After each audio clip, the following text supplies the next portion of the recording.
Boa noite, gente, ou boa tarde. Como é que vocês estão, né? E assim a gente volta, essa alegria de ver vocês. Já desejando uma coisa maravilhosa, sentindo que vocês já estão mediadores e dizendo que hoje é um dia muito importante. Hoje é o dia do mediador.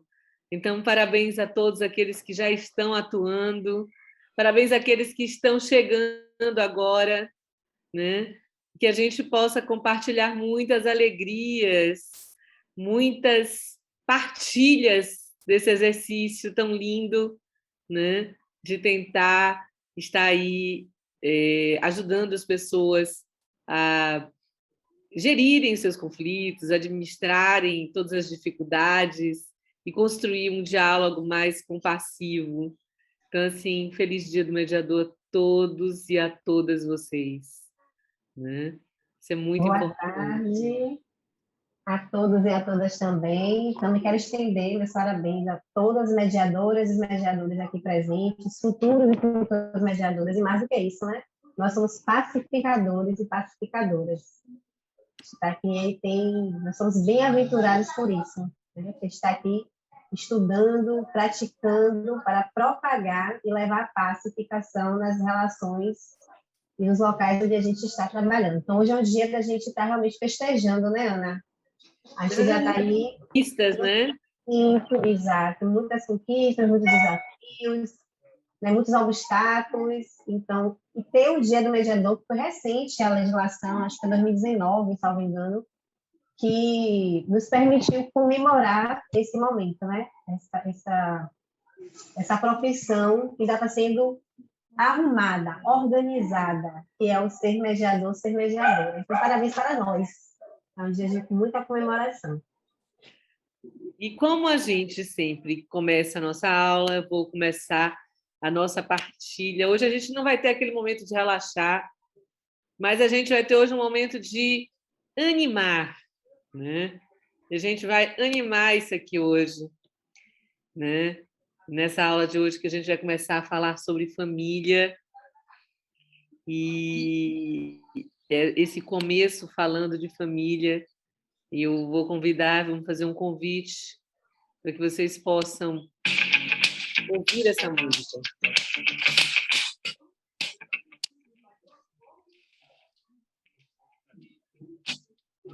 Não está passando para a gente, não. Eu vou voltar.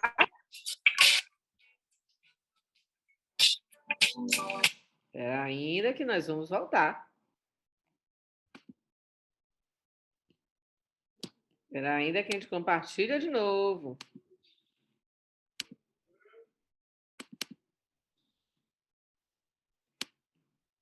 Agora eu espero que vocês ouçam a música da minha época, mas é sempre atual.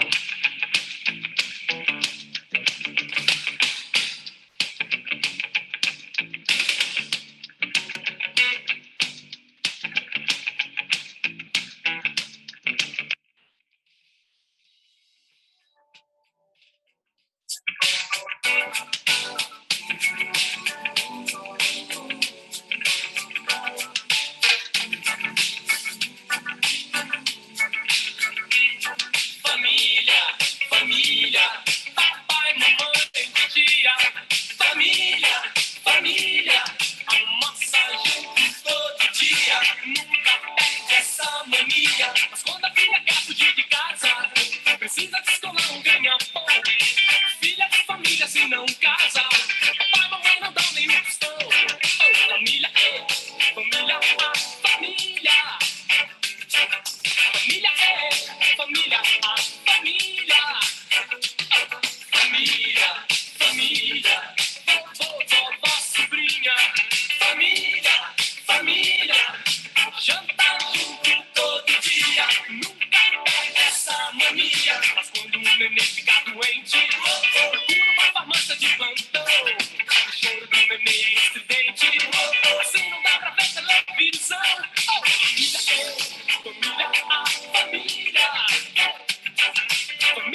gente, é nesse ritmo que a gente quer fazer um convite para vocês, para a gente começar partilhando aqui qual é o seu modelo ideal de família.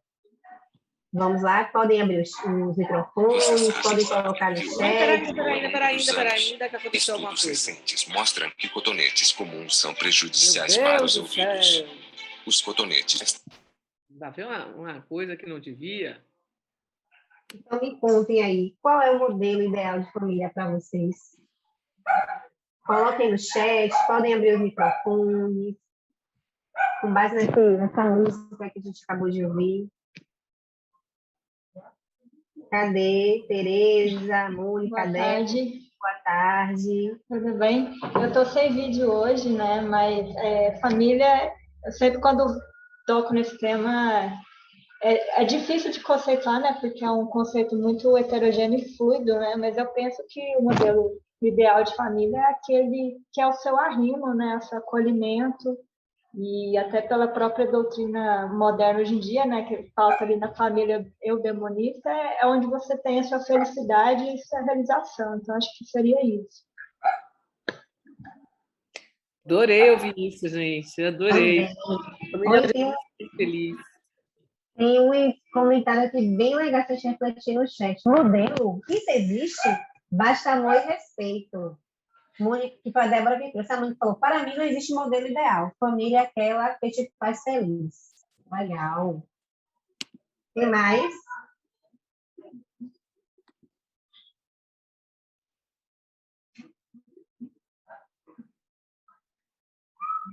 Mas ninguém pensa sobre isso? Tem algo a falar sobre? Débora, que estava tão animada lá no vídeo, eu dançando, dancei junto com Débora aqui, né? Ela fala, né? Ela bota uma coisa que é muito legal, né? Eu acho que é importante mesmo, amor e respeito. Mas vamos ouvir o resto de vocês, né? O que é família? Qual é o seu ideal de família? Que tipo de família? Como é que seria a família que você... Aqui tem a Jocelyn. Eu também concordo que não existe modelo igual. Deixa eu puxar aqui. Deve existir, no entanto, muito respeito e cuidado. A Ana Clécia diz, aquela que consegue respeitar as diferenças. Tem mais? Estamos aqui para ouvir vocês. Qual é o seu modelo? Qual é o seu ideal de família? Qual é o seu sonho? Qual é o seu ideal? O que você pensa? O meu ideal de família é a minha, viu, gente? A minha é maravilhosa. Todo mundo unido, juntinho, grudado em todos os momentos. Esse é o meu ideal de família. A Ana Maria fala onde tem amor e compreensão. A Gilane fala, amor e respeito é o meu ideal de família. Aí duas coisas aqui, né? Uma é a questão do modelo. A gente vai falar um pouquinho sobre isso, porque normalmente quem traz esses rótulos são os doutrinadores. Fala modelo, né? Grupos, familiares. E aí a gente tem a questão do ideal. O que é uma família, né? Será que uma pessoa sozinha é família? Será que eu, com meus cachorros, meus gatos, sou a família? Engraçado aqui no vídeo, né, Rê? Tem uma criança que desenha uma família com o aquário dos peixinhos dele, gente. Imagina. Eu tenho uma ideia de família pelos meus mapas, né? Pelos meus processos de família, como é a minha família. E, assim, às vezes, algumas vezes eu digo assim, eu mudaria alguma coisa ou outra. Né? Vamos pensar assim, ou não. Tem dias que quando eles estão realmente assim, a gente está no pirraça pai, pirraça mãe, pirraça filha, a gente para e fala assim, poxa, que família é essa, né? Mas aí no outro dia a gente fala assim, é a que Deus me deu. E é o que eu particularmente gosto muito da estrutura da minha família. A Débora fala, família é o bem maior que proporciona amor, cuidado, atenção e respeito. Cada uma com suas particularidades e individualidade, respeitando suas diferenças, mas sempre fortalecidas e unidas. Legal. Quem mais?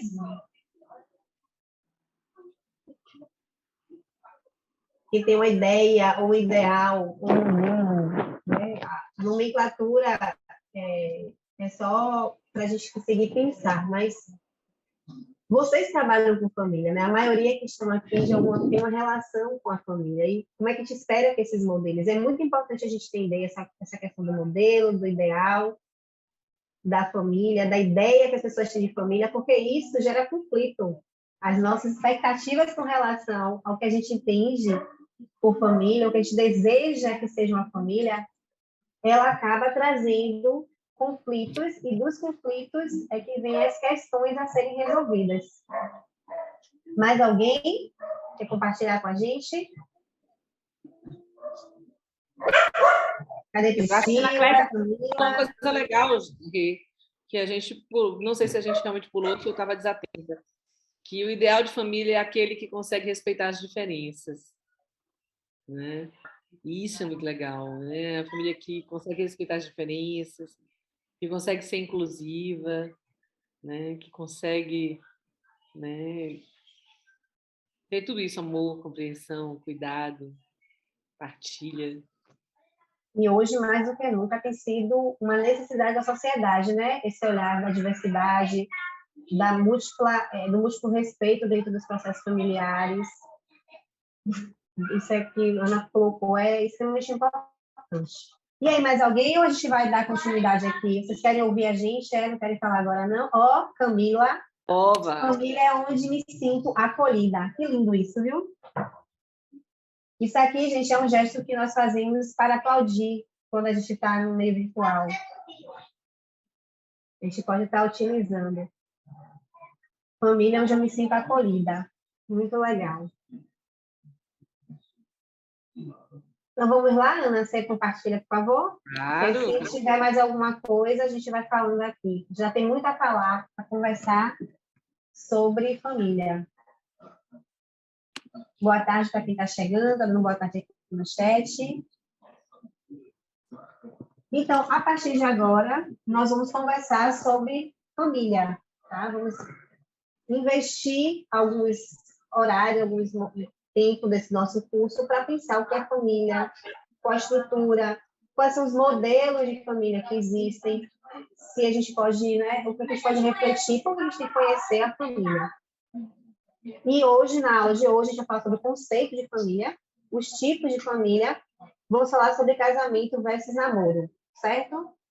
Pode passar, por favor, Ana. E a insatisfação também. Inclusive, esse aqui é o ponto, vamos dizer assim, chave também da nossa discussão aqui, né? Entender a insatisfação das pessoas nas relações familiares. Pode passar, por favor.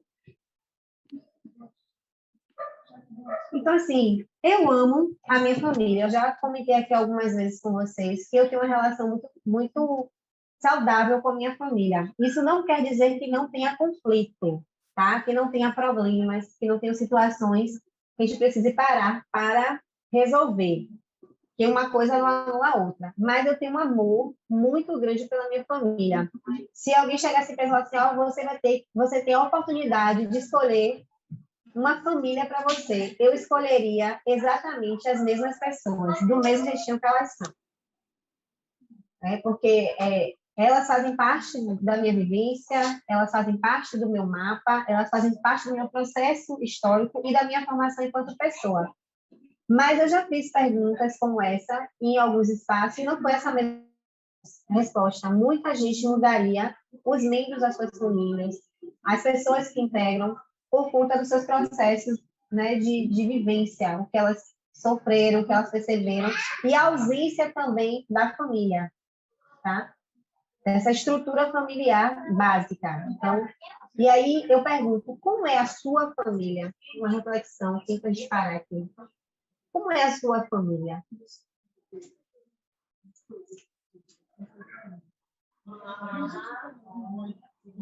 Será que você consegue parar hoje assim, não, eu não mudaria nada na minha família, não, eu mudaria alguma coisa na minha família, poxa, eu mudaria todo na minha família, eu não tenho família, eu sou minha própria família.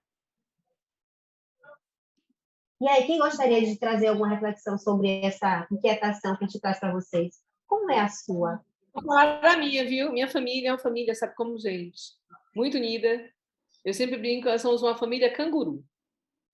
né? Onde um vai, o outro vai atrás, né? E isso é muito legal, né? Porque nós sempre estamos juntos, né? Nós viajamos juntos, imagina, assim, Réveillon passamos todos juntos. Imagina 26 pessoas entrando no metrô em Paris, 26 pessoas dentro de um cruzeiro no navio. Então, essa é a minha família. Final de semana, nós estamos sempre juntos. Aí a gente joga buraco de noite, vira a noite, a madrugada junto. Quando eu saio de noite, eu saio com meus filhos, minhas noras, que já também fazem parte da família, gente. Né? É como os meninos disseram aí, família é aquela, vai além daquele conceito do pai, mãe, os filhos, né? Mas minhas noras fazem parte, né? Tem amigos muito próximos que são meus tios, minhas tias, né? E que também fazem parte dessa grande família. Então, assim, vamos partilhar com o de vocês também. Obrigada, Ana, pela partilha. A Camila fala assim, ó, infelizmente a minha não é muito unida. Meu irmão quase não fala comigo e minha mãe. Queria mais vidas. O Freck pulou aqui, que foi outra. Aí eu acabei falando, queria mais união. Obrigada, Camila, pela partilha. Deixa eu aumentar aqui essa ficar melhor para mim. A Alessandra fala, a minha era fantástica, até Bolsonaro aparecer em nossas vidas. Ó. Ó o conflito! Ó o conflito! Né? Mas tem várias questões que realmente podem trazer conflitos familiares. A Natália diz, compartilho da mesma realidade, Camila. Débora fala, eu tenho 4 famílias e sou e estou feliz assim. Essa trajetória foi importante para ser quem eu sou. A Natália fala, minha família é minha mãe, meu irmão e minha avó. Não se estende a outros parentes. KKKKK. A Erika diz, a minha é ótima. Lógico que tem desavença, mas eu escolheria de novo. A Natália diz, eu adoro a minha família. É porque tem várias Natália, vou até falar o sobrenome. Foi Natália Nene que falou agora, na instante, agora Natália Costa. Eu adoro a minha família. Queria ter mais tempo junto. A Alessandra fala, muitos conflitos. A Ana Maria fala, eu, minha mãe, gatas e cachorras. A Natália Nene diz, meus amigos são parte da minha família também. O Alan fala, a minha é extensa e somos unidos, mesmo sendo metade petista e a outra bolsonarista. Altos debates, né? Imagino. E que legal, gente, né? Você trazendo isso para a gente. E é importante para a gente saber que isso é verdadeiro. A Mônica fala, eu, minha mãe e meus gatos, tia, tio e primos. Olha como está vendo, como vai se estendendo a família, né? A família, ela tem o que a mais, é aquela coisa que a gente se sente parte. Eu tenho uma amiga que a família dela é uma outra amiga, elas se conhecem desde pequenininha, foram morar juntas muito tempo, elas não têm nem relação com as famílias, né, consanguínea, mas elas se reconhecem enquanto família, e se intitulam, inclusive, irmãs. E eu acho muito lindo. Tem os conflitos também, claro, mas é para a gente perceber aí que as pessoas têm esse processo, essa história.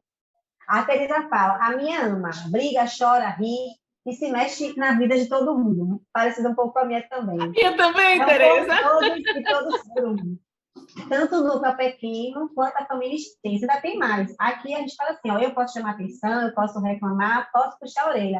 Mas quando vem alguém de fora tentando fazer esse papel, a família toda se desliga. Não é bem assim, não. É? A Natália Costa fala, tenho 27 anos e um grupo de amigos que é presente desde os 6 anos. Somos família. Aqui, ó, o exemplo que estava dando. Que lindo. Tem mais alguém? Que lindo, gente. Muito obrigada pela partilha, pelo, né, trazer essas palavras e essas informações que são particulares nossas. E é importante a gente ver que está num ambiente seguro. É esse espaço aqui que a gente está, é seguro. Né? E a gente pode estar trazendo isso para a gente poder refletir. Então, agora, nós vamos conversar para entender família, mais um pouquinho, certo? Vamos conceituar a família. Para a gente conceituar a família, eu vou convidar vocês, vou pedir para a Ed me liberar, para eu poder movimentar um pouquinho aqui, para vocês se reencontrarem aí, conversarem com os colegas. Você me libera, Ed, por favor? Eu vou colocar vocês em grupos, serão 5 minutinhos, para vocês pensarem, criarem um conceito de família. Eu só quero pedir desculpas por uma coisa, gente. Eu não sei o que está acontecendo com o meu Zoom. De vez em quando ele sai da tela e volta. Aconteceu uma reunião que eu tive aqui. Mas eu vou tentar voltar de novo com a imagem, que eu gosto de ver e gosto de ser vista. Ainda mais hoje que eu estou de batom, né? Exatamente. Hoje a gente está vendo agora a sua foto, eu sinalizo. Estou tentando aqui voltar. Pronto, não tem problema não. Então, eu vou dividir a gente em grupos, e aí o convite que a gente faz para vocês é esse, é que vocês conversem com o grupo e pensem no conceito de família, tá? Com base no que a gente já foi trazendo aqui hoje. Então, e podem também buscar mais informações, fiquem à vontade. Vocês vão ter 5 minutinhos para vocês criarem o conceito de família. Estarei mandando vocês agora para um outro mundo. Todo mundo já voltou. Eu vou pelos grupos, tá? Para ter aqui os nomes. Então, na sala 1, ficou Alessandra, Eliane, Érica, Joceline, Mônica e Thiago. Quem é que é o representante que vai falar para a gente o conceito de família? Joceline. Já viu o áudio? Por gentileza. Hoje foi uma coisa bem complexa, viu? Foi? Porque é uma questão tão complexa falar sobre família. São tantos pensamentos, né? Cada pessoa tem um pensamento. Aí eu falei para as meninas e para os meninos que estavam no grupo. Falei, que responsabilidade poder assimilar o que vocês falaram para falar lá no grupão, né?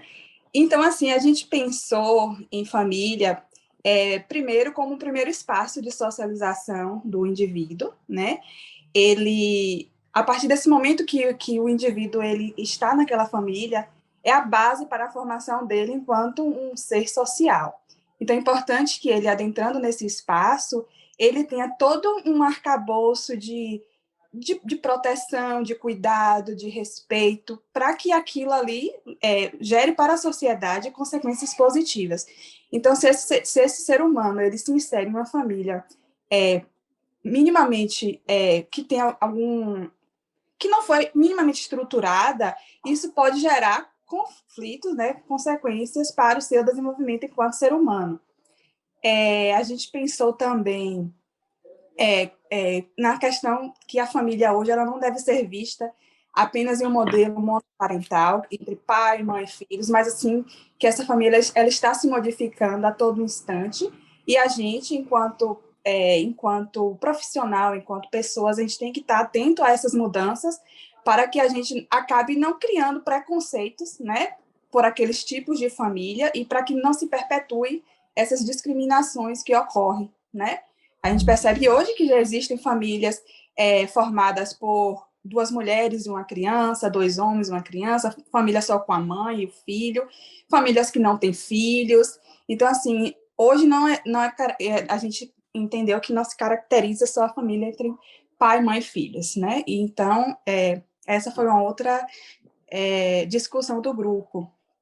A Érica falou também sobre a questão do relicário, mas eu me perdi, porque é um conceito assim meio jurídico, eu me perdi toda agora, né? Se ela puder falar. Eu me esqueci dessa parte do relicário. E acho que foi isso. Que a gente discutiu. Porque estava aqui no chat, mas sumiu. O chat não fica, né? Não fica com vocês, não.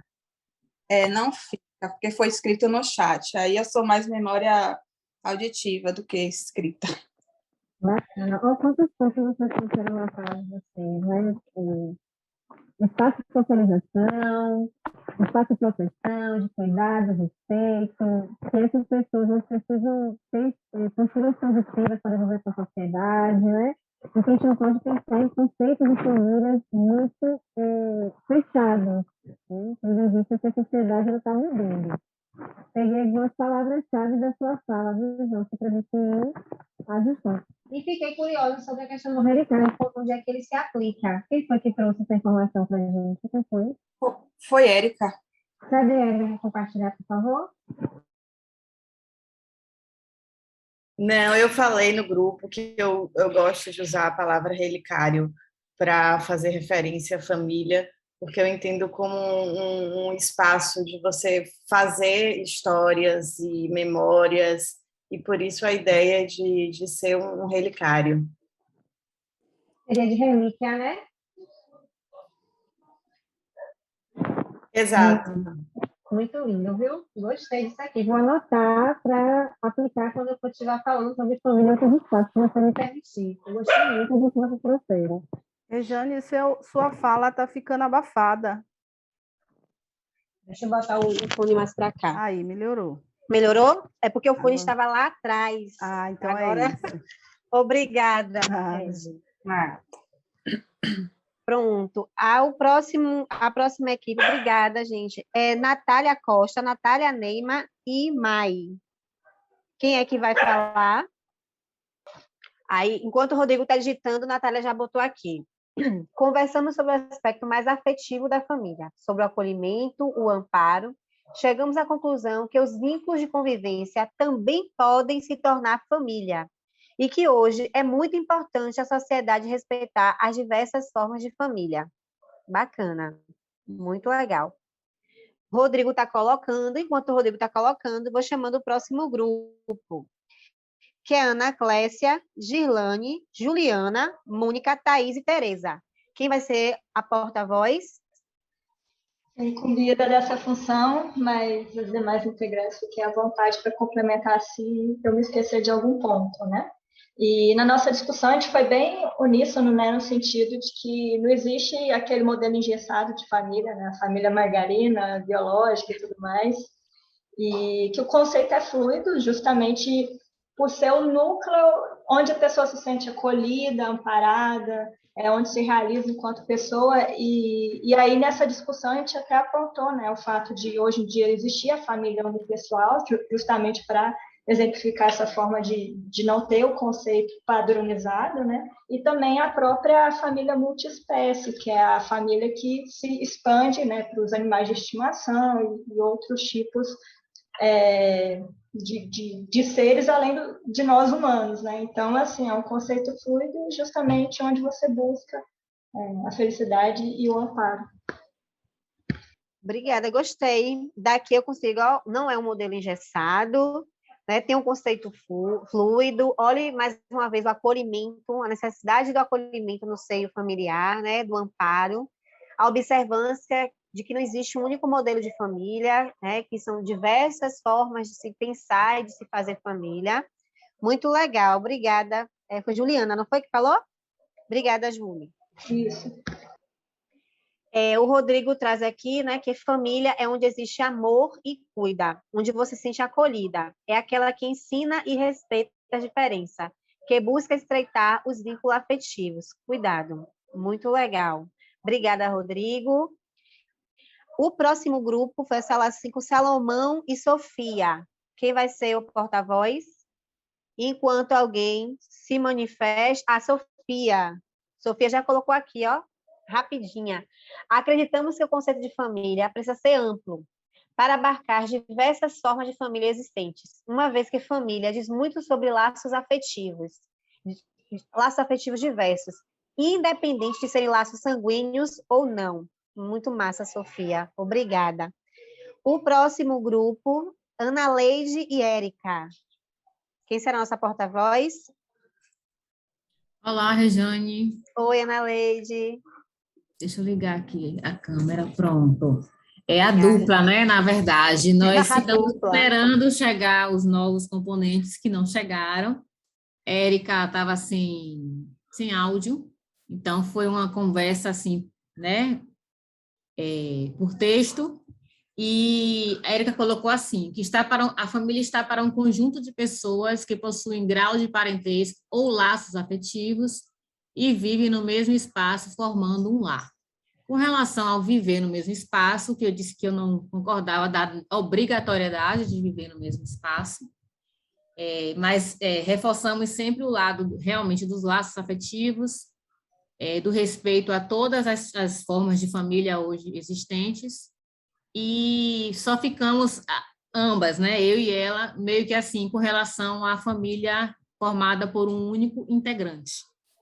Apesar de reconhecer os direitos, né, a garantia ao bem de família dessa pessoa, que ninguém é obrigado a conviver com ninguém para estar bem, para ser feliz e para se realizar, mas tanto eu como Érica dissemos assim, que tem que ser uma visão muito ampla para realmente considerar que uma única pessoa sozinha é uma família. Olha, muita coisa para a gente conversar, viu? Segura aí essas ideias que vocês estão trazendo. A gente já tem.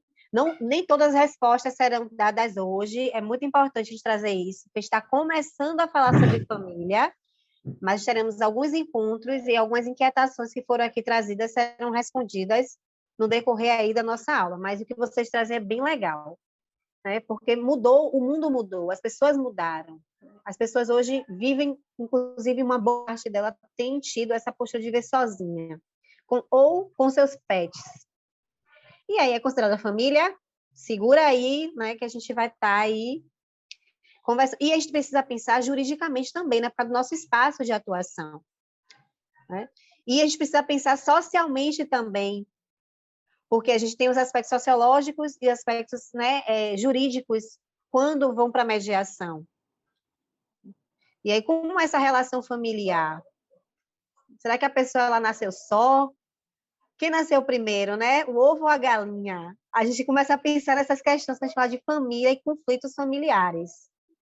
Certo? Então, segura aí e obrigada aí por trazer essa inquietação para a gente. O próximo grupo é Cristiane, Eugênia e Poliana. Eugênia já colocou aqui, ó, nosso grupo entendeu seu conjunto, arranjo de pessoas que possuem laços consanguíneos e ou afetivos, sendo que o vínculo afetivo, ainda que não exista o biológico, acaba por sendo mais forte, que seja uma maior ligação e identificação entre os sujeitos, sentimento de pertencimento, conforto, segurança e etc. Vocês estão arrasando aqui, viu? Os doutrinadores de família estão perdendo o espaço aqui com esses novos conceitos, nessas novas ideias que estão sendo trazidas. Estou, assim, muito feliz. O próximo grupo é Argileu, Débora e Donila. Quem ficou responsável?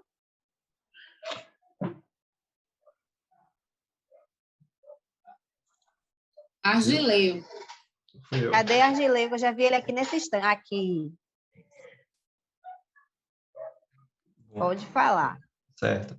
Depois de muita discussão, a gente chegou a um conceito em que família é um núcleo uni- ou pluripessoal, em que haja respeito às diferenças e no qual possa potencializar a individualidade dos seus membros, seu modo de ser, seu modo de existir, e foi esse conceito que a gente discutiu. Legal, uma coisa que não tinha sido trazido, potencializar. É que a família é um espaço onde a gente trabalha as potências, trabalha a competência, trabalha habilidades, trabalha emoções. Olha, novos processos chegando aí que ainda não tinha sido trazido. Obrigada, Gileu. Débora fala aqui que aqui na DPE da Vitória da Conquista faremos em novembro casamento coletivo LGBTQIA+, com presença de 13 casais. Fantástico, pois é. Isso aí a gente pensando em família, que há pouco tempo atrás isso aqui seria missão impossível. E hoje a gente já pode falar das diferentes formas, do respeito às escolhas dos outros. Eu não gosto nem de falar de diferença, eu gosto de falar de respeito às escolhas das pessoas. Né? Porque diferença já traz um processo de exclusão. A gente precisa, né, cuidar da nossa forma de trazer alguns argumentos. Mas isso é construção e vícios que a gente tem, né, da nossa formação, que a gente vai ajustando com o tempo. E, por fim, mas não menos importante, a sala de Alain, Débora Nascimento, Débora Oliveira e Lorena Fernandes. Quem é a pessoa que vai nos trazer a fala? Débora Oliveira. Para meu grupo, conceituamos que a família são pessoas ligadas pelo afeto e sanguíneo e que se reconhecem como família, além de ser um primeiro espaço de conflito, verdade, muito em razão da convivência, e um local para, de igual forma, desenvolver empatia e respeito com o outro. Gente, muito obrigada pela partilha, né, por esses conceitos. A gente vai estar trazendo aqui alguns conceitos de alguns teóricos, de alguns doutrinadores, que alguns conceitos um pouco mais antigos, outros já se modelam a nossa atuação, a nosso modo de viver de hoje, tá? Ana, você coloca para mim, por favor? Claro. Está partilhando aqui.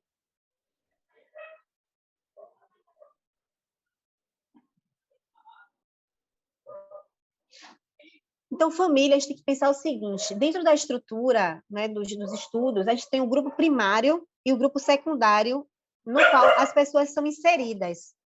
O grupo primário é a família, é na família que a gente vai construir as nossas primeiras ideias. Pensem assim, ó, nós nascemos um livro em branco, certo? Várias folhas, e durante o nosso processo de construção enquanto pessoa, essa folha em branco, ela vai sendo preenchida. E o primeiro local onde essa folha em branco ela é preenchida é na nossa família. São os nossos pais, os nossos tios, nossos irmãos, principalmente a base familiar central, que é o pai e a mãe, e os irmãos. E depois vem os demais. Isso não significa, né, Rê, que uma família possa existir sem ter pais e mães, obrigatoriamente. Exato, certo? Porque, por isso que pode ser o tio, o avô, pode ser uma pessoa, né, que cuide daquela criança. Vamos pensar assim, que é quem teve o cuidado com a criança. É aquele local que a gente vai conceituar, que a gente vai pensar em família.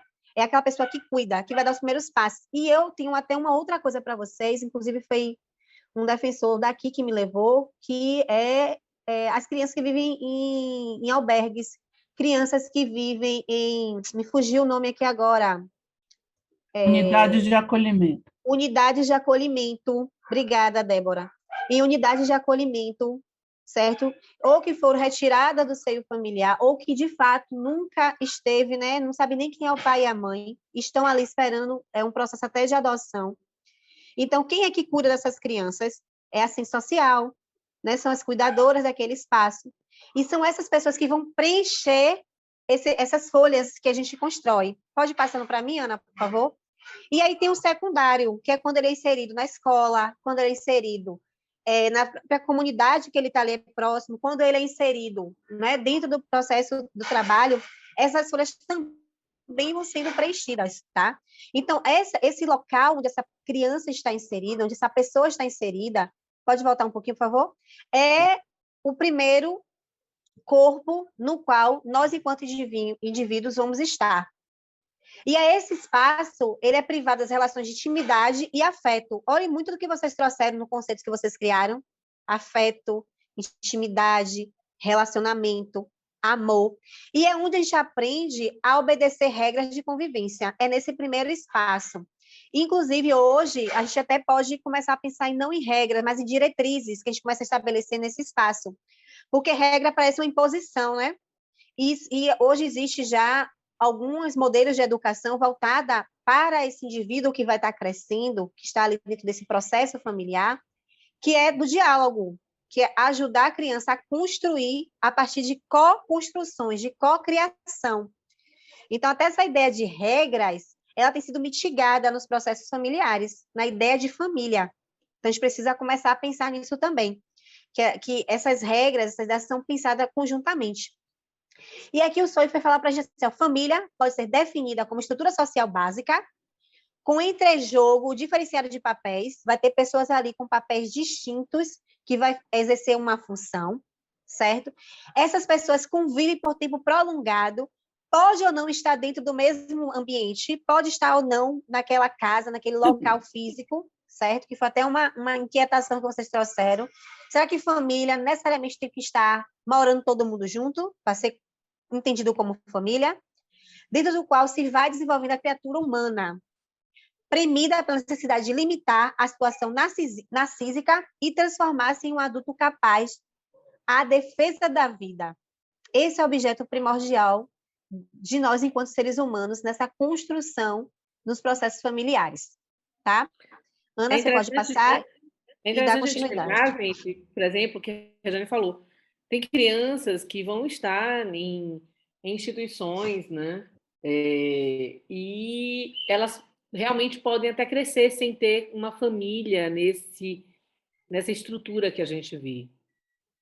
Mas é interessante a gente pensar que muitas vezes eles entre si são uma família. E quantos deles não cuidam um dos outros? Sempre na espera de uma adoção, sempre na espera de um movimento ou outro. Mas enquanto eles ali estão, aquilo é a família deles, né? Sonhando com o ideal de família, né? E aí vem uma outra preocupação, né? É reconhecer que essas pessoas que muitas vezes não tiveram uma família, ou que ainda estão sonhando com a família, certamente também terão as suas famílias, né? E como serão as famílias dessas pessoas? Como elas poderão partilhar essa família, né? Isso é uma coisa que muitas vezes é bom a gente refletir para nossas vidas, né? E assim, quão digno são aquelas pessoas que efetivamente ali podem dividir o que é uma família. E Teresa levantou a mão, né? Pode falar, Teresa.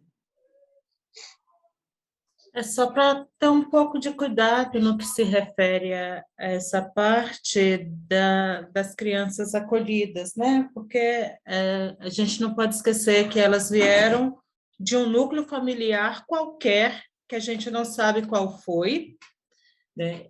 E que esse espaço de convivência no qual eles estão, antes de chegar à família definitiva via adoção ou não, ou reinserção na sua família, é só um espaço de passagem, não é o espaço da família.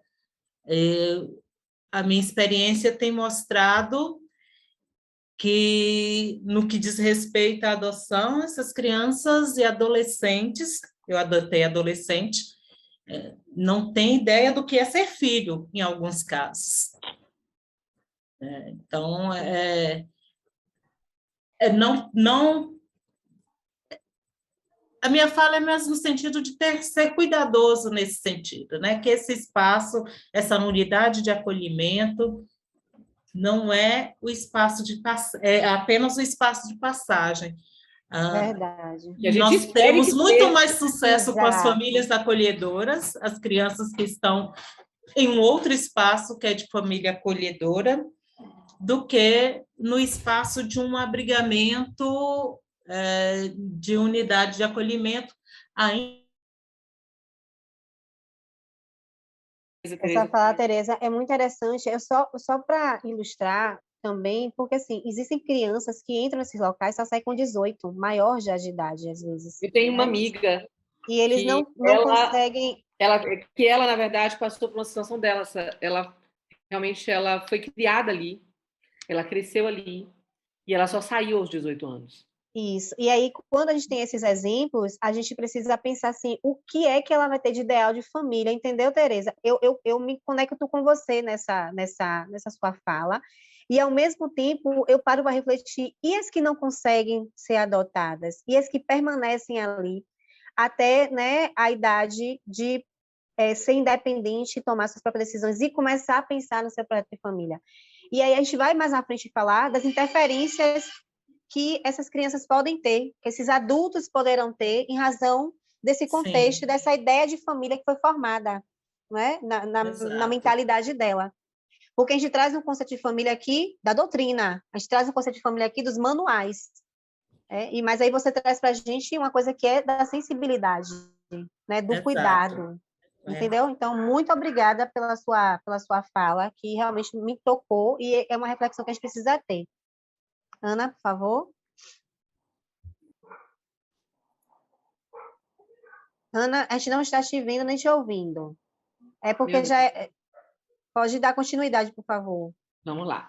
Então, quando a gente pensa, né, essa estrutura de família que muitas vezes a gente idealiza ou que a gente viveu nas nossas famílias que são diferentes, claro, né? E a gente viu aqui na primeira fala de vocês, né, quando vocês trouxeram minha família sou eu sozinha, minha família sou eu, minha tia, minha avó, o resto da família não existe para mim, né? E assim, as famílias maiores, as famílias né? Que tem o gato, cachorro, periquito, papagaio, né? E como isso é forte, né? E essa estrutura, ela vem variando, né? E ela vem sendo modificada no tempo e no espaço, né? A gente vai poder perceber isso, e esse é o convite que eu faço para vocês agora, para que a gente possa fazer uma viagem no tempo e a gente possa ver como é que a família mudou e o que é que hoje a gente tem e como a gente vê essa família, né? E ela mudou quanto ao número de pessoas, ela mudou quanto às formas. Eu acho que é muito melhor falar até formas de união do que formas de casamento, né? Porque nem sempre a gente vai ter o casamento em si. A gente vai ver que ela mudou com relação ao tipo de família e quanto aos papéis familiares, né? Que é uma coisa que é muito importante a gente pensar e a gente refletir, né? E imaginar como é que é a família desde o início dos tempos, né? Como é que era ela lá atrás, né? E assim, a gente vai ver isso de maneira muito forte, né? Na família pré-histórica, ela existia família. Era uma família um pouco diferente, né? Porque era uma família baseada na capacidade e na força de caça, onde o homem puxava a mulher pelo cabelo e ali ele levava para ali para a caverna, e aquela dali era a família, e o homem, muitas vezes, até tinha outros homens sob a sua égide, porque ele era mais forte, ele é quem tinha o poder da caça, e era quem tinha o poder, na verdade, ali, né? De mais do que só um patriarca, porque às vezes ele não era o pai de todos, mas ele tinha esse papel do líder pela força, né? O líder pela capacidade, né, de caçar, de trazer alimento. Aí a gente passa, né, para um outro modelo de família, né, onde a gente vai ter um modelo, né, já paternalista, onde a gente tem papéis definidos, o papai e a mamãe, dentro de uma estrutura, né, que vem sendo alterada com o passar do tempo. E a gente passa por uma família aristocrata, né? A gente vê isso nas histórias, né? Pensando dentro do mundo ocidental, não no mundo oriental, porque o modelo de família a gente nunca pensa e nunca reflete sobre o modelo oriental, né? Onde a gente vai ter ali o papel dessa mãe que estava lá antes, substituídos pelas amas de criação, né? Que eram aquelas pessoas, aquelas mulheres que estavam ali cuidando dos filhos para as mães, né? Porque na aristocracia você tinha muito claro os papéis, né? E essa ama era quem educava, era quem cuidava, era quem olhava. Um pouco ainda, a gente herdou um pouquinho dessa família aristocrática até muito pouco tempo. A gente ainda vê isso no Brasil, fruto ainda da família portuguesa, a questão das babás que cuidam dos filhos e que muitas vezes substituem as mães. Isso é uma herança aristocrática e que a gente não vê em outros países, países de primeiro mundo ou em outros países que não passaram por esse processo tão forte de aristocracia, né? E a gente vai ver o modelo da família, né, camponesa, que já é um modelo diferenciado, onde as mulheres cuidam da criança, elas cuidam da casa, elas vão tecer, elas vão cozinhar, onde o homem vai para o campo, ele é quem planta, ele é quem ordenha, ele é quem cuida das construções, ele na verdade, está ali muito como o provedor, o grande responsável por prover essa família, uma vez que os papéis ali já são um pouco diferentes, a gente não vai ter essa presença da aristocracia, até porque está muito distante desse mundo. A gente tem a família também da classe trabalhadora, né, dentro dessa evolução, e que surge com o advento da Revolução Industrial, onde as mulheres já vão compartilhar o trabalho na indústria, e foi um momento em que a família sofreu muito, porque os filhos, com essa questão da Revolução Industrial, os filhos passaram a perambular pelas ruas, eles já não tinham mais, e não tinha essa preocupação da família. porque era força de trabalho, né? E onde ressurge a questão da ama de criação, porque aquela mulher que trabalha, que tem um emprego, ela já não está mais dentro de casa. E essa herança aristocrática, na verdade, vem com a presença da babá, né? E isso aconteceu também na Europa. Claro que depois deixou de existir, até porque a gente já mudou um pouco mais, né? E esses papéis um pouco que se alteraram, né? Até porque na Europa, depois de um determinado momento, isso já passou a ser um trabalho não daquela pessoa que não trabalhava na indústria, mas sim passou a ser um trabalho daqueles que eram os imigrantes, quando se fala de Europa, né? Quando se fala de América, né? E isso é uma questão da evolução dos tempos, né? E a gente, na verdade, tem essa estrutura daí, e é interessante a gente começar a perceber como a mudança social faz com que isso tenha reflexo dentro da família, isso tenha um reflexo dentro das casas da gente, e como a gente se coloca hoje nessa realidade de família. Porque hoje, todas as famílias, quase, ao menos a maior parte das famílias, são famílias que, mesmo que a gente não possa dizer que sejam de uma classe trabalhadora em si, dentro de uma divisão, né? É claro, até porque você tem pessoas, né, até que tem um padrão e um poder aquisitivo em uma situação onde a mulher trabalha também, né? E que é bem diferente, assim, é interessante a gente observar como isso aconteceu e acontece no Brasil e no mundo.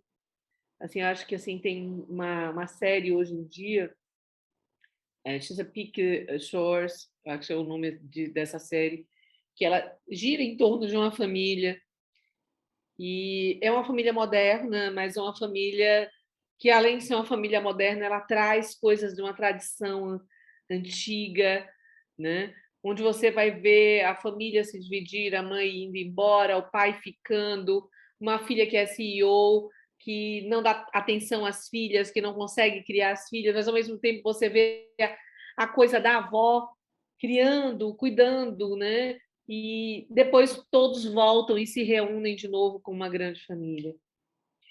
E assim, é interessante a gente pensar e imaginar que a família também ela não é uma coisa estática, ela é dinâmica, né?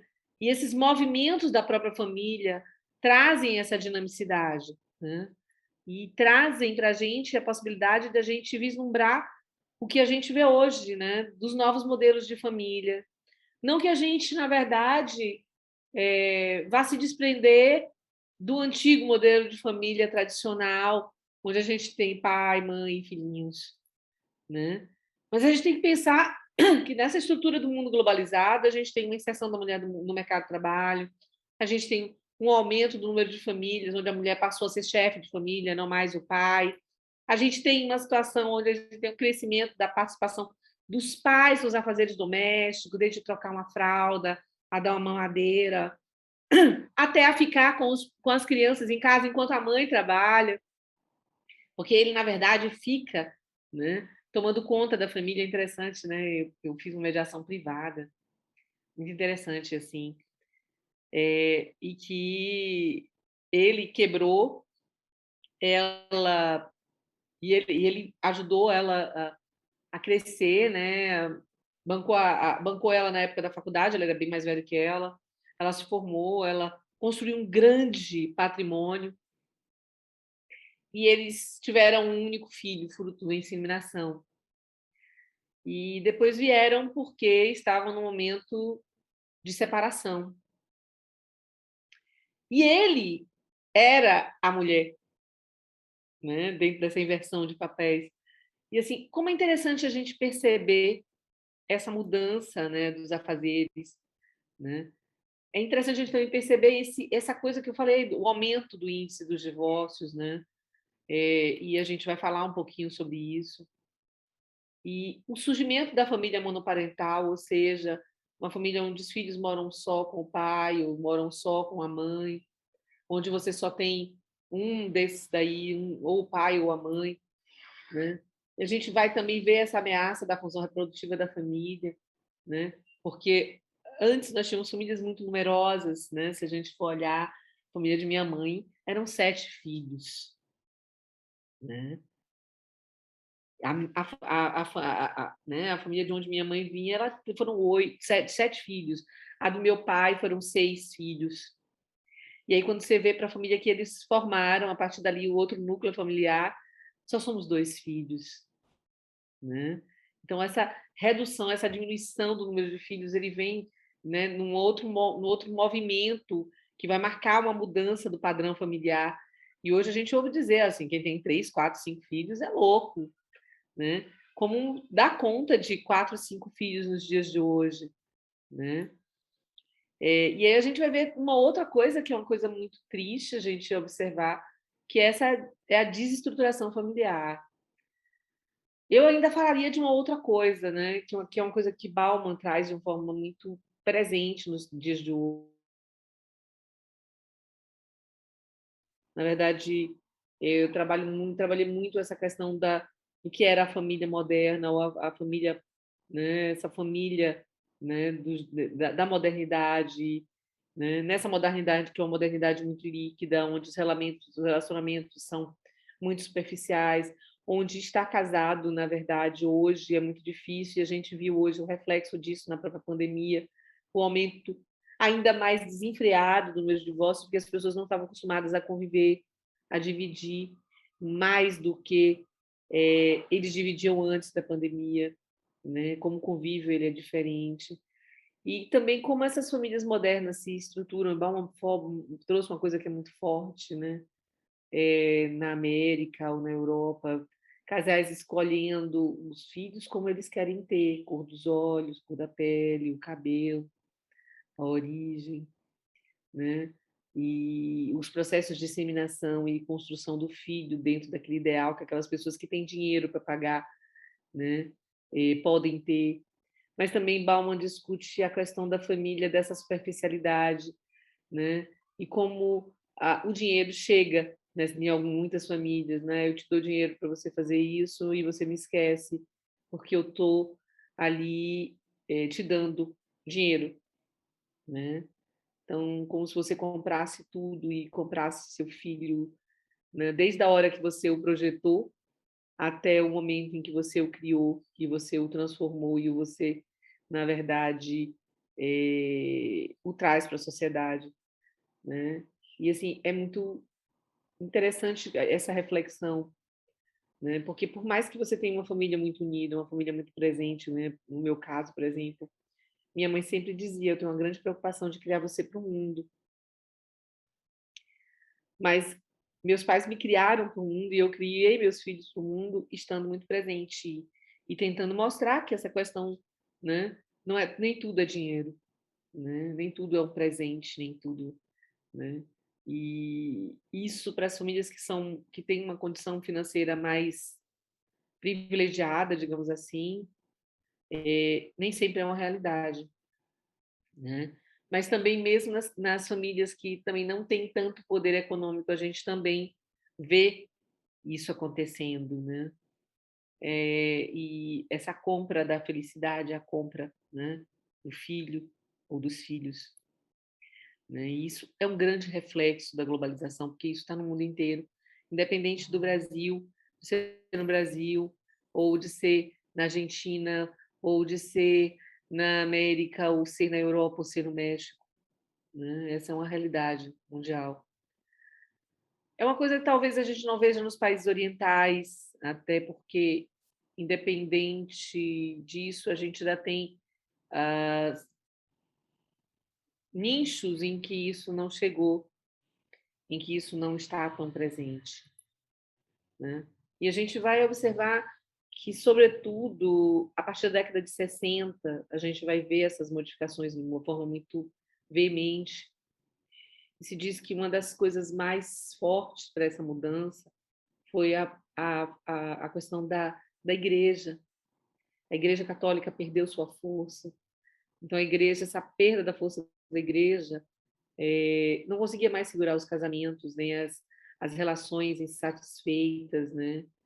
E vem também a questão do divórcio, vem a questão, né, da desmistificação do que era separação, do que era o divórcio, que inclusive era proibida, né, na legislação brasileira, e que existia, inclusive, um grande preconceito. Uma mulher desquitada, né, não era uma mulher que prestasse, mas que isso mudou e a gente passou a ver uma igualdade, né? A gente passou a ver uma outra forma de pensar essas relações matrimoniais a partir dessa nova família. E, assim, eu trago a capa dessa revista Época até para a gente poder pensar e refletir, né? Porque mais da metade das famílias brasileiras, né, à época dessa publicação, já podia se mostrar que não eram mais uma família tradicional. E como essa família brasileira mudou, né? E a gente vai ter uma mudança e a gente se questiona, será que a gente tem uma crise na instituição familiar? Será que a família está acabando? E, assim, ao mesmo tempo que eu pergunto isso para vocês, a gente mostra que não é isso que está acontecendo.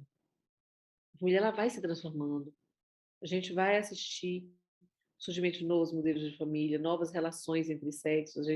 Foi muito legal a partilha de vocês com relação à experiência de conquista, né? Com esse casamento coletivo, isso a gente vê claramente, né? E como é legal, como é interessante, como é perfeito a gente poder vislumbrar essas novas relações entre sexos, né?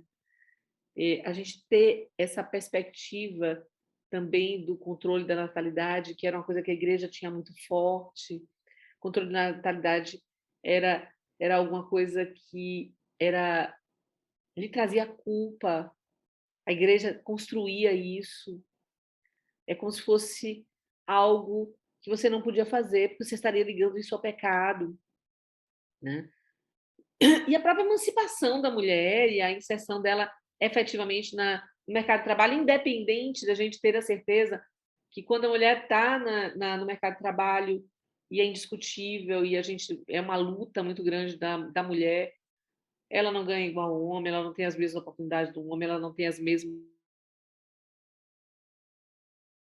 E reconhecer que isso ainda é uma coisa muito forte, não só no Brasil, mas no mundo inteiro, né? Mas a gente vai poder ver as modificações dessas tarefas no lar, né? Como o trabalho fora de casa, né? Por conta dessa inserção, né? No mercado de trabalho da mulher, como o homem vem com essas novas tarefas, como a mulher se torna mais autônoma, como a mulher se torna mais competitiva. E muitas vezes a gente vê a competição até mesmo dentro de casa, né? E era uma coisa assim, há algumas décadas era muito forte até essa competição dentro de casa. Não que ela deixou de existir, porque em muitos casais a gente vê o homem competir com a mulher, né? E como isso, na verdade, gera conflitos dentro de casa, né? E como isso é difícil, muitas vezes, a mulher ter um papel economicamente muito mais forte dentro de casa, né? Dentro desse ideário do machismo que está incrustado, né? Dessa lembrança, né? Desse inconsciente coletivo que nós ainda vamos carregar ainda durante um tempo, né? E isso é muito importante a gente refletir também. Isso faz parte de um inconsciente coletivo, essa relação do homem provedor, né? Do homem como líder da família, né? O pai exercendo o poder familiar, né? O Papa é família, né? E hoje a gente vai ver a mudança, inclusive disso, né? A quebra dessa questão do poder familiar, né? A desconstrução do poder familiar. E é muito importante que a gente veja que essas tendências elas se consolidaram, né? E se consolidaram de muitas formas, primeiro porque houve uma mudança da questão da renda familiar, né? Seja um aumento da renda, porque agora somam-se duas rendas, ou seja até a renda familiar, né, da mulher mantendo uma casa, né? Passou a se ter uma necessidade de um consumo muito mais prático, muito mais objetivo.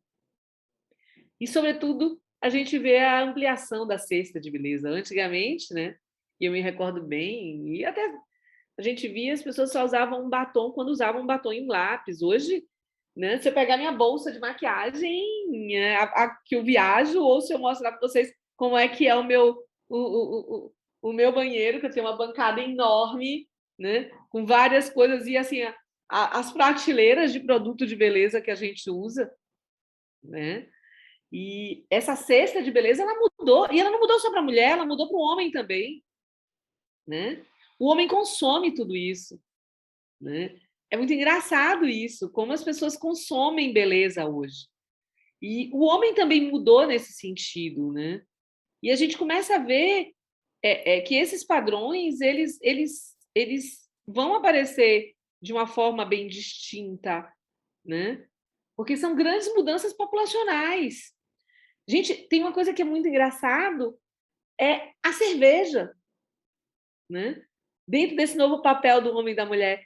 Se vocês pensarem hoje, 39% das mulheres consomem cerveja. É 24% do volume da cerveja fabricada, gente. Né? E se você for pensar nisso, quantas mulheres bebiam antes? Né? É interessantíssimo. Hoje as mulheres bebem mais cerveja do que os homens, estatisticamente, apesar da gente não entender isso. Né? É muito interessante, 24% do volume enquanto 10% do volume. E, assim, é interessante a gente observar números claros. Mulheres são 43% da força de trabalho brasileira. 33% dessas mulheres são chefes de família. 90% dos responsáveis pelos afazeres domésticos ainda são as mulheres, porque elas têm uma rotina dupla. Além de elas serem força de trabalho, elas ainda têm que cuidar dos afazeres domésticos. É muito difícil ser mulher.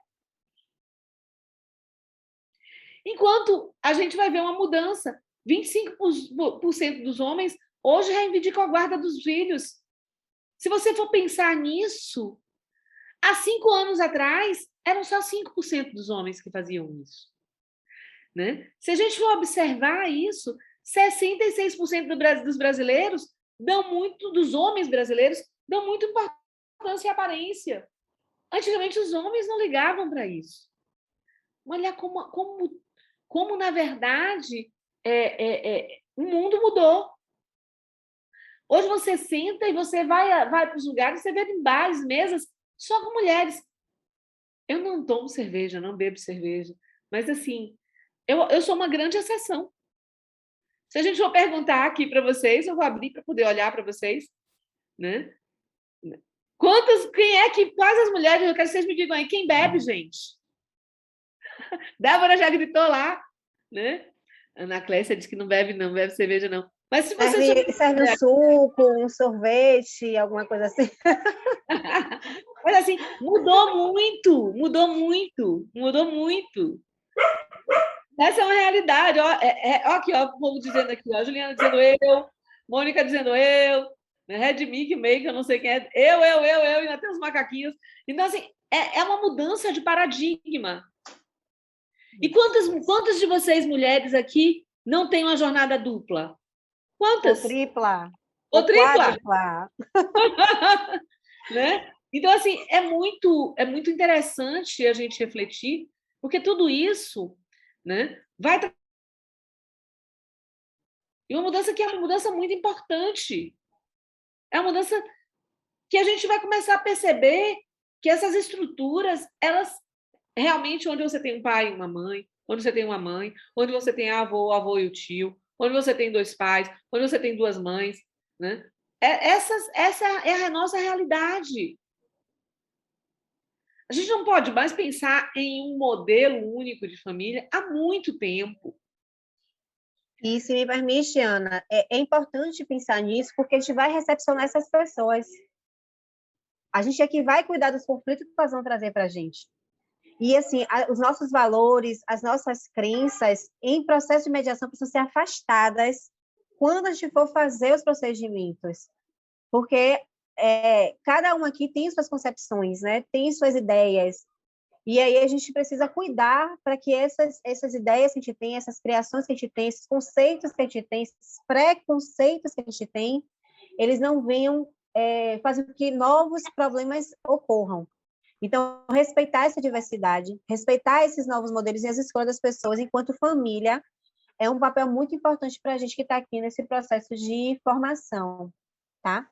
E aí o que Nobel ele fala para a gente que no presente momento a gente está assistindo profundas mudanças na estrutura familiar e suas correlações internas e externas. Ele fala que existe um complexo social, psicológico, biológico, com variados também complexos subsistemas. A gente já falou aqui sobre essa questão dos sistemas, dos subsistemas, em algumas aulas. A gente vai falar em muitas outras, porque tudo está correlacionado. Na história da família, observa-se que a família é do tipo tribal, né, onde praticamente todos os parentes configuravam a família, e que ainda se observa em alguns grupos culturais. Passou-se depois a família extensa, depois os consanguíneos diretos, né? Então a gente passou por uma revolução, como a Ana trouxe aí, no contexto e no conceito de família, né? E até chegar a essa família reduzida, que é o filho, que com casal, e o casal a gente fala hoje que pode ser duas mães, dois pais, a tia, o avô, a avó, né? Então são esses seres, esses atores que compõem hoje o conceito de família. Você passa para mim, Ana, por favor? Espera ainda, Rick. Espera ainda um momento. E aí a gente vai falar aqui de alguns tipos de família, e é importante informar para vocês que esses tipos de família são os doutrinadores que trazem, né? São os clássicos que trazem. Eu vou indicar para vocês o site do IBDFAM, que é um site que fala sobre muitas coisas sobre família, traz muitas informações, tem artigos. E essa semana eu estava fazendo uma leitura lá, e ele trouxe até um conceito de família que não está aqui no nosso material, mas é um conceito de família que está sendo apresentado, está sendo discutido, que é a família que fala sobre a genética, né, que é a família ectogenética, né? Então, para você ver que tem modelos de família que estão sendo discutidos na sociedade, mas que os manuais ainda não trazem para a gente. Mas a gente está apresentando aqui os que são mais comuns, mais utilizados. Mas é importante que você saiba que existem outras nomenclaturas e as pessoas assim, também se observam, se aceitam e se acolhem nesse processo. E a primeira que a gente vai trazer para vocês é a nuclear, tá? E que não é mais conhecida e nem dita como tradicional, certo? Esse termo tradicional ele foi afastado dos manuais, foi afastado da doutrina, e eles falam de família nuclear, que é aquela constituída pelo pai, pela mãe e pelos filhos. Nesse aqui, os pais têm a função de educar os filhos, e ela ainda é o tipo de família que mais tem na sociedade. Ana, a próxima é a sua. E é o sonho de muita gente. Muita gente sonha com essa família. Papai, mamãe, filhos, né? A gente viu hoje até na musiquinha, né? A gente tem também a família, gente, monoparental. E essa família ela surge muito fortemente na nossa realidade depois da década de 60, né? É aquela família onde a gente vai ter um núcleo constituído pelo pai ou pela mãe e os seus filhos, né? E ela é fruto desse processo do divórcio, desse crescimento do divórcio, né? Onde, na verdade, a mãe mora com seus filhos sozinhos, ou ela mora com... né? E é engraçado como isso acontece, né? E é interessante como isso acontece, né? Porque hoje a gente vê muitos pais com os seus filhos, né? Eu gosto muito que a gente conte a nossa vida, né? Conte as nossas coisas. Mas assim, quando eu me separei do meu primeiro esposo, né? Casada 2 vezes, tá? Então, no primeiro momento, os meninos ficaram comigo, mas aí eu fui morar fora. E eles ficavam com minha mãe, com meu pai, e eu vinha nos finais de semana. Daqui a pouco e ele era um pai muito presente. Meu ex-marido é um excelente pai, foi um excelente pai. E continuará, eu espero, por muitos anos ser um excelente pai. E ele começou a questionar, eu quero ter meus filhos comigo. Só para vocês imaginarem, antes disso, meus meninos iam fazer dever de casa todo dia com eles. Com ele, todo dia de tarde. Meus filhos faziam dever de casa com meu ex-marido. Né? E é uma coisa que é muito interessante a gente ver. Como essa mudança vem E ela se apresenta na nossa vida, né? Hoje eu ainda tenho um filho que mora com ele, o outro, né, mora sozinho, mas um ainda mora lá, e está lá com ele, né? Apesar de já ter 22 anos, né? 22 não, gente. Ele tem 23, vai fazer 24. Eu errando a idade do menino, vai fazer aniversário sábado, viu? Ô, mãe louca! Empresário, tem empresa, ter a vida dele, mas ele mora com o pai ainda, né? E como isso é uma tradição no Brasil diferente de outros países, né?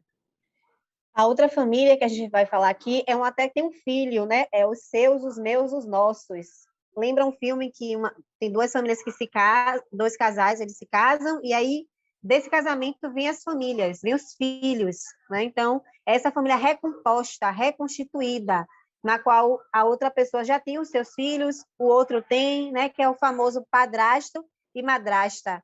Meu esposo nem gosta desse termo, porque ele tem, né, uma pessoa que ele chama de boadrasta. Ele não chama nem de madrasta, né? E nem ele fala, ela é minha boadrasta, por conta da relação que ele tem com ela. Mas eu conheço muita gente que fala, não, eu tenho uma pessoa que foi madrasta. Então, a gente tem essa família aí também inserida na nossa sociedade, que é essa família recomposta, que já vem ali com seus conflitos, né, com suas ideias, com seus pensamentos, com suas construções, ok? Pode passar, Ana, por favor. E a gente tem a família estendida, gente. Essa é a minha cara da minha família, né? Essa é a família ampliada. Essa é a cara de quando a gente viaja. Eu quase botei uma foto da gente, sabe? Para vocês verem o que era a minha família ampliada, né? Ela se estende além dos pais, dos filhos, né? Mas ela vem outras pessoas que são parentes próximos e até amigos que não têm família. Tem uma tia que podem morrer, mas ela é minha tia. E ela é solteirona a vida inteira, entendeu? E a família dela somos nós, e ela faz parte da nossa família, né? Então, e assim, a gente convive todo mundo junto, com vínculos, afinidades, com muita afetividade, e a gente divide tudo, né? E é muito engraçado, né? Como a Regiane falou, né?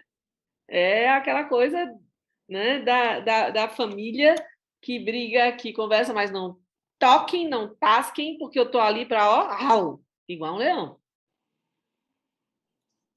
E a nossa próxima família, que também é um conceito que está sendo empregado, né, na atualidade, que já tem reconhecimento, inclusive, que é a família homossexual, que é essa família que é composta ou por duas mães ou por dois pais. E hoje, né, e isso aqui independe da sua escolha biológica, da sua escolha mental, né, porque existem aí todos os conceitos empregados nessa realidade. Então, esses são os conceitos que a gente consegue... Isso. E independente da sua opção, porque aqui a gente não está falando de gênero, a gente está falando de tipos de família, certo? Então, a gente precisa olhar, porque são os manuais que apresentam isso para a gente, só que aqui eles não trazem, por exemplo, avô e avó, tio e tia, mas são também observados como seio familiares, propício e fonte de conflitos, e que vão buscar a gente. É um vizinho, eu não sei se vocês já tiveram casos como esse, de pessoas que o vizinho criou aquela criança, e ela passou a incorporar aquele seio familiar, e não teve nenhuma formalização no processo de adoção. Não sei se vocês já conhecem casos como esse, eu conheço vários casos como esse, acho que a Tereza deve também conhecer, né, que ela trabalha diretamente ligada a essas ideias, né, a esse tipo de trabalho. Então, a gente precisa pensar nesses novos modelos que é afastado do manual, que os manuais de família ainda não sentaram para escrever, para pensar, para refletir, principalmente para a gente que está trabalhando as questões ligadas ao conflito. Ana, a gente tem uma situação aqui para a gente dialogar. São 18h54. Hoje a gente não conseguiu dar o intervalo, porque a gente já começou um tempinho depois, né, do nosso horário, porque a gente estava ajustando um ponto com a Ed também. Então, esse próximo ponto a gente só vai conseguir entrar amanhã, né, que é namoro versus casamento. A gente vai tomar um cuidado, eu peço desculpa para você, porque foi uma diretriz nossa, essa questão do intervalo e cuidado com o tempo, tá? Mas é porque hoje a gente precisou. Inclusive, amanhã é que a gente vai poder dialogar um pouquinho, a gente vai parar para falar sobre o que nós estávamos conversando no início antes de vocês entrarem, que a gente precisava ajustar com a EGE. Então, amanhã a gente vai abrir esse espaço de fala.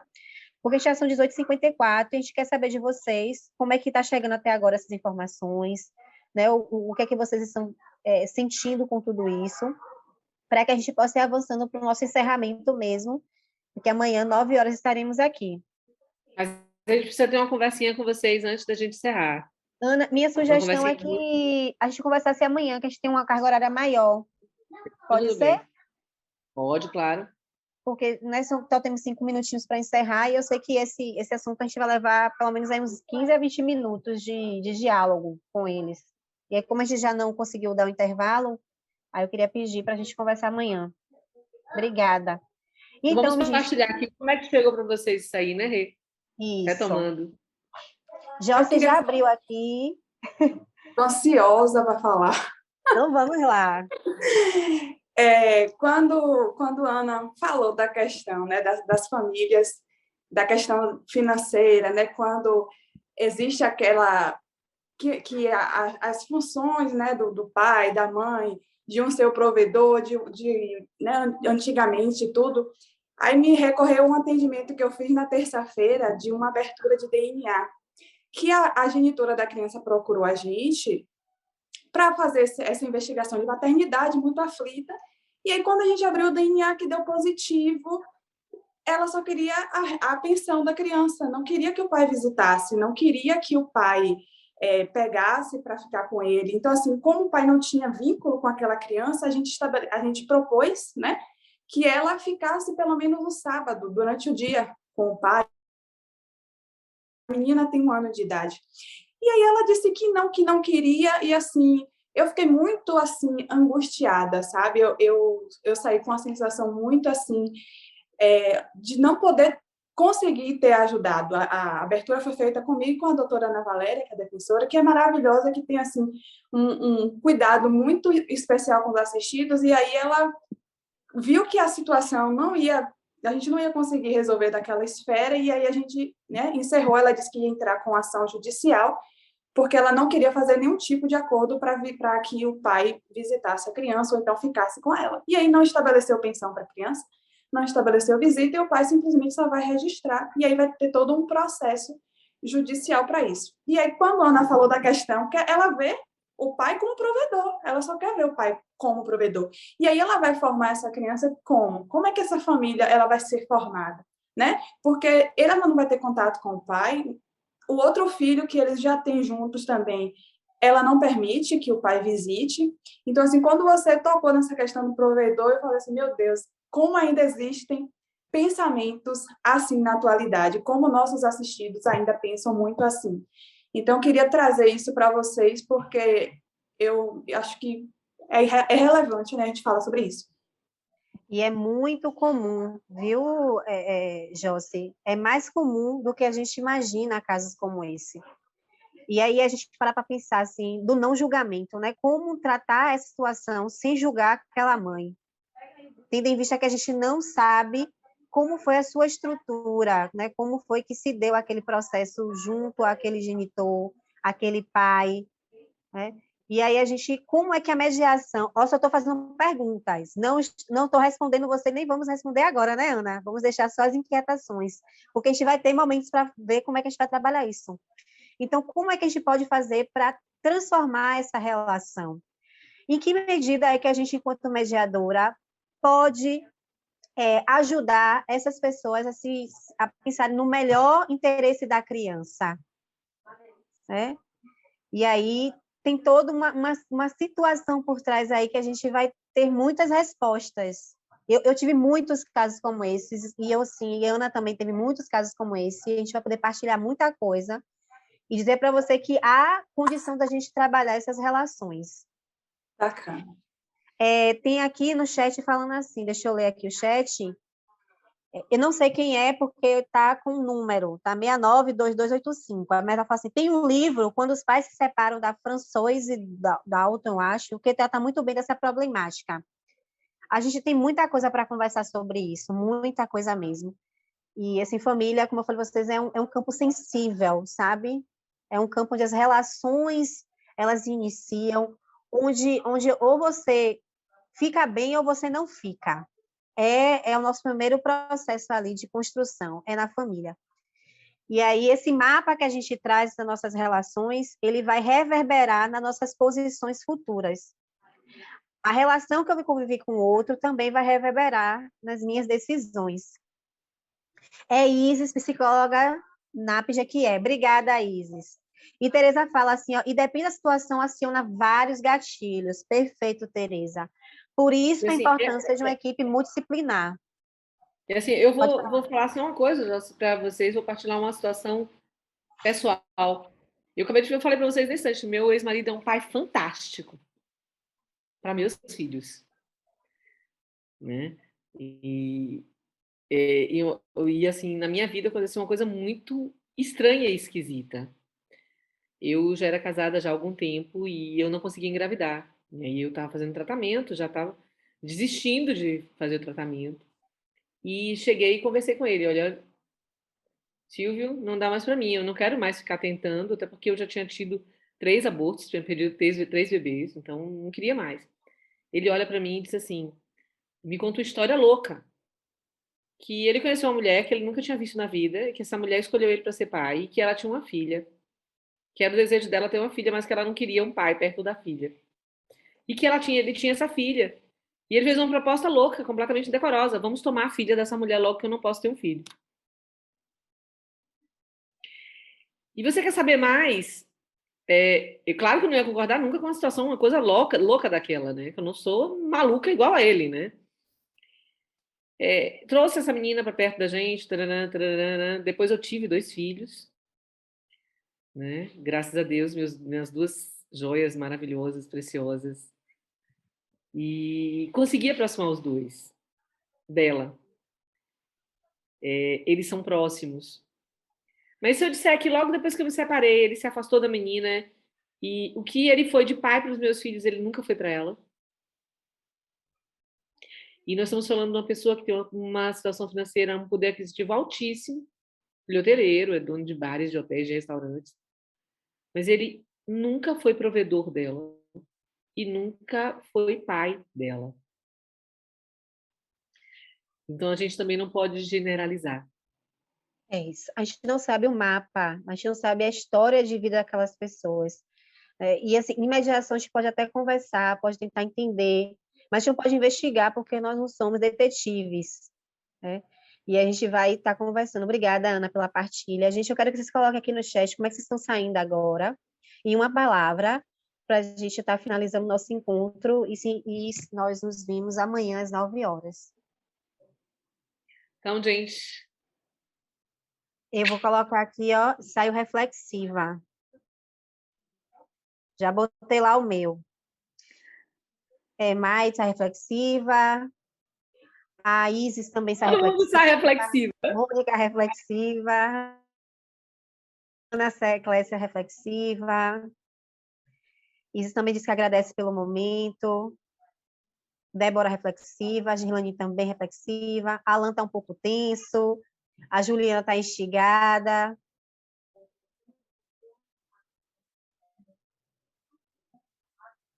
E é isso, meus amores. Muito obrigada. A gente se vê amanhã aqui às 9 horas. E a gente tem muita coisa. Feliz, ó, Jossi, feliz. Ana, cheia de desafios. Ana Clécia, cheiro. Um cheiro para vocês também. Feliz dia do mediador para vocês. Feliz dia do mediador para vocês. E a gente se vê amanhã, 9 horas. Beijo no coração, gente. Paz e luz para todo mundo. Tchau, tchau. Tchau.